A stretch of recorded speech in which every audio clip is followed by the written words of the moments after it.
1996 was a titan year for science fiction cinema.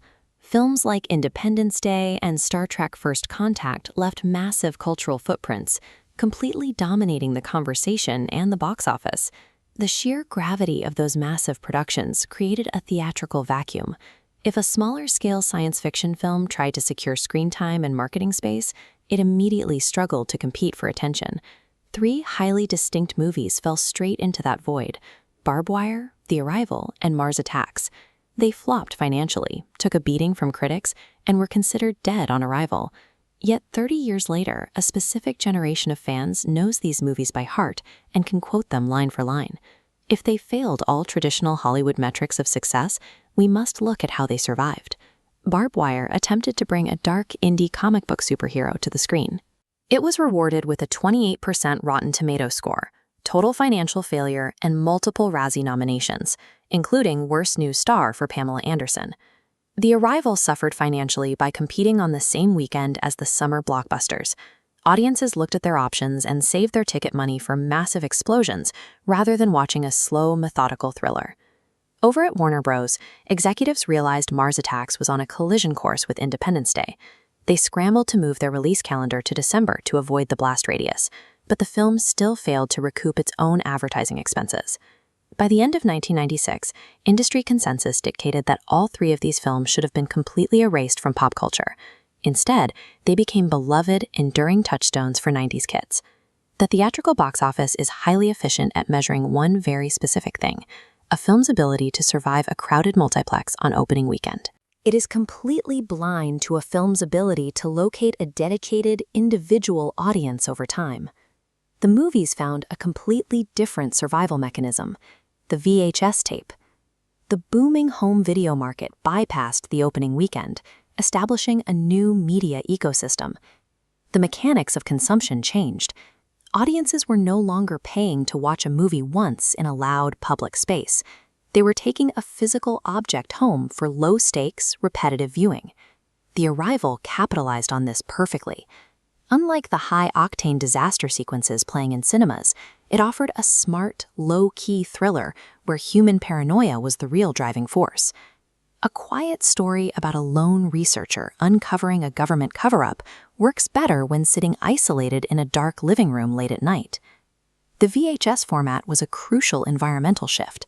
Without the intense financial pressure of a Friday night premiere, slower, cerebral narratives finally had the space they needed to breathe. Mars Attacks required a very similar adjustment period.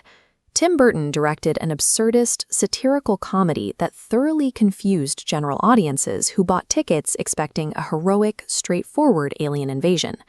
Burton packed complex, deeply weird jokes into scenes crammed with A-list actors like Jack Nicholson, Pierce Brosnan, and Danny DeVito. On a single theatrical pass, a large portion of that humor missed the mark. Physical media provided a mechanical advantage, the ability to rewind. Fans could pause and replay the chaotic destruction scenes and catch the subtle visual gags until they had the dialogue entirely memorized. Barb Wire used those same rental shelves to locate its target demographic. Its gritty depiction of a crime-ridden 2017 during a Second American Civil War resonated cleanly with a niche audience when stripped of mainstream expectations.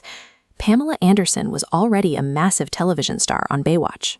Removing the high cost of a movie ticket lowered the barrier to entry, making her presence an automatic draw in the home rental market. Physical media gave these movies the sheer repetition required to be understood.